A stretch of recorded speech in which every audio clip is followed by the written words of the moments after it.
താറാവ് കൃഷിക്ക് നിരോധനം ഏർപ്പെടുത്തിയ സർക്കാർ നീക്കത്തിനെതിരെ ആലപ്പുഴയിലെ താറാവ് കർഷകർ പ്രത്യക്ഷ സമരത്തിലേക്ക് കടക്കുകയാണ്.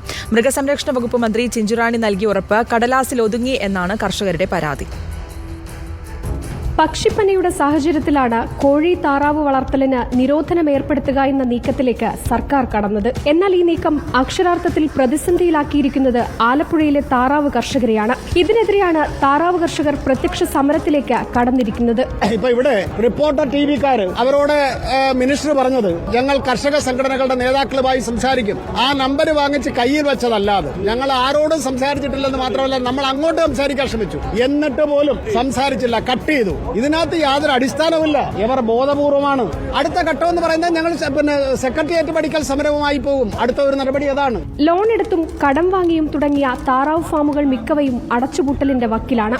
പക്ഷിപ്പനിയുടെ രൂപത്തിൽ കർഷകരെ തേടിയെത്തിയ പ്രതിസന്ധി അതിജീവിച്ചു വരുമ്പോഴാണ് സർക്കാരിന്റെ ഭാഗത്തുനിന്ന് നിരോധനമെന്ന മറ്റൊരു പ്രഹരം കൂടി കർഷകരെ തേടിയെത്തുന്നത്. താറാവ് കർഷകരുടെ പ്രശ്നങ്ങൾക്ക് ശാശ്വതമായ പരിഹാരം കാണുമെന്ന് മൃഗസംരക്ഷണ വകുപ്പ് മന്ത്രി ചിഞ്ചുറാണി റിപ്പോർട്ടർ വാർത്തയ്ക്ക് പിന്നാലെ ഉറപ്പു നൽകിയിരുന്നു. എന്നാൽ മന്ത്രിയുടെ ഉറപ്പ് കടലാസിലൊതുങ്ങിയെന്ന കർഷകർ.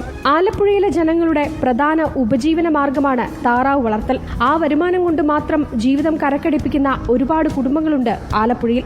പക്ഷിപ്പനി സ്ഥിരീകരിക്കുമ്പോൾ സർക്കാരിന്റെ ഭാഗത്തു നിന്നുണ്ടാകുന്നത് കൊന്നൊടുക്കലും നിരോധനവും മാത്രമാണ്. അത് ശാശ്വതമല്ലെന്ന് കർഷകർ പറയാൻ തുടങ്ങിയിട്ട് വർഷങ്ങളായി. പക്ഷിപ്പനി സ്ഥിരീകരിക്കാൻ കഴിയുന്ന ലാബ്, വാക്സിൻ, ഇത് രണ്ടുമാണ് കർഷകരുടെ പ്രധാന ആവശ്യം. ഇതിനുള്ള നടപടികൾ സ്വീകരിക്കാതെ വീണ്ടും നിരോധനമെന്ന് പറഞ്ഞുകൊണ്ട് കർഷകരെ പ്രതിസന്ധിയിലേക്ക് തള്ളിവിട്ടാൽ വരും ദിവസങ്ങളിൽ കോഴി വളർത്തുന്ന കർഷകരെ ഉൾപ്പെടുത്തി നിയമസഭാ മാർച്ചടക്കം സമരപരിപാടികളുമായി മുന്നോട്ടു പോകാനാണ് താറാവ് കർഷകരുടെ നീക്കം.